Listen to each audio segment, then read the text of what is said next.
I think it's important for me to consider the benefits of becoming a more environmentally, socially responsible New Yorker. So instead of hiring our private driver to take me downtown for my shopping today, I have decided for the very first time to take the subway. Where's the spot for the $1,000 notes?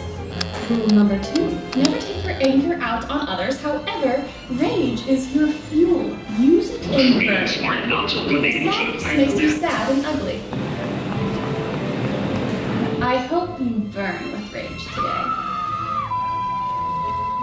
Well, I suppose there's only one solution to this problem. I must travel by foot. Rule number 3, always leave the apartment 4 hours prior to any sort of social engagement.